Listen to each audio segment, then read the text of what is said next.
I totally don't remember what story I'm going to tell. Thank you. Okay. Oh, thanks, Steve. Okay. So a lot of people have told a lot of different kinds of stories tonight about online dating. There were a lot of people in this room. Chances are I've dated one of you. Statistically speaking. You go into online dating for a lot of reasons. Some to prove a point, some to find some fun, some to find completion, or at least a sense thereof. I went into online dating to prove to my friends that I was just fine, guys. Don't worry about it. I'm fine. Because I had gone through a really awful, horrible, fraught breakup with a girlfriend who had meant a great deal to me. And it took me a long time to kind of shake the last droplets of relationship off of myself. And so I was like, oh, I know what I'll do. I'll just go on a date with some other human being algorithmically chosen by OkCupid. And that's fine. I went and I made the whole profile and everything. And we go on a date, and it's fine. And she's actually pretty okay. In fact, she's beyond okay. She's significantly more accomplished and interesting than I am. I'll call her Emily. Emily was from South Africa. She was a Boer. I know this because she told me. I didn't know what a white South African was called until she told me. She gave me this intense historical lesson about South Africa, and I just thought it was fascinating. And she had been a radio host in South Africa. This is at this time in my life, I was about 28 years old. I was living in a shitty one-bedroom apartment. I had shoulder-length hair, and I wore corduroy blazers that matched the color of my shoes. So, right? And to think I was single.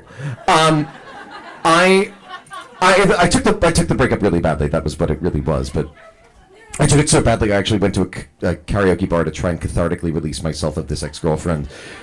I'm the only man in all of the state of New Jersey who ever sang Alone by heart. I know this because the host of the karaoke bar was like, okay, don't often hear guys singing that song. Next! It was really bad. So I go on a date or two with, what did I say her name was? Emily. I go on a date or two with Emily, and I know I want to impress this girl, and I want to be charming, which I'm capable of doing, but on occasion.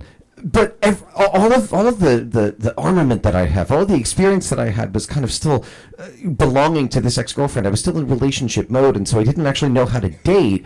I just knew how to be in a relationship. And so, you're nodding, madam, you know my pain. So I go on this date, and I know just by the look of sheer discomfort on her face that I am not saying the right things, and I'm just waiting. I'm like, okay, no, maybe it's not on a date. Maybe what we need to do is just watch a movie together, because then we can get into intense interpersonal conversation, because that's exactly what you want to do on a second date. So my friends are telling me, just don't worry about it. Go be yourself. And I'm like, okay, I'll go be myself. And we go on this date, and she's like, maybe I'm not going to even attempt a South African accent. She says, why don't you come over and why don't we watch a movie? And I'm like, okay, great, because that's basically that's a prologue to sex. So which at the time I desperately required. And so I'm like, sure. And she's like, we'll just bring a few movies. And I'm like, great. She trusts my taste in film. So I go and I bring. How many of you have ever seen the Wim Wenders film Paris, Texas? Okay, not a date movie.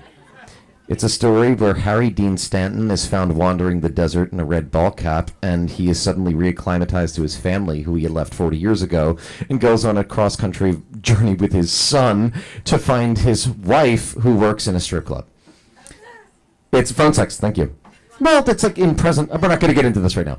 So it's heartbreaking, and it's beautiful. It's a really wonderful story, and it's not a third date movie. Excuse me. It's not a third date movie. And I know this because we go and we watch this movie, and the 2.5 hours that it takes, by the end of the movie, I'm the one who's crying.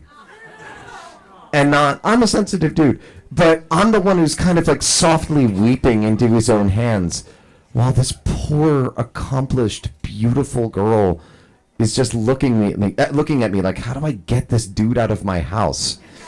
And I have absolutely nothing in life has prepared me for this moment to basically be the story another person is going to tell about a bad online date. Because I was absolutely that guy. I had at least enough self-awareness to know that I was that guy. And so I get up, and the day is clearly over. And I get up, and she's gotten up and moved into the kitchen, and she's put as much distance between us as her apartment will allow. And I turn around, and I look at her, and I just kind of close the distance over to her, and I'm like, well, I guess I'll go. She's like, all right, then. And I was like, and I lean in to kiss her, and she just goes, no, I can't. I can't do this. And I look at her and I go, I don't blame you. I gotta go. And I go to leave, and I realize that I've left the DVD in the DVD player, and I have to go back and get the DVD and like fumble, and I'm like, I'm so sorry. I'll just help you. I'll be 1 second. And I go, and I leave, and I never see her again. I apologize. I never got the opportunity to apologize to her in person. But with the sheer volume of people in this room, statistically, it is possible that she's in this room right now. So, Emily, if you are here, I'm really, really, really sorry. Thank you.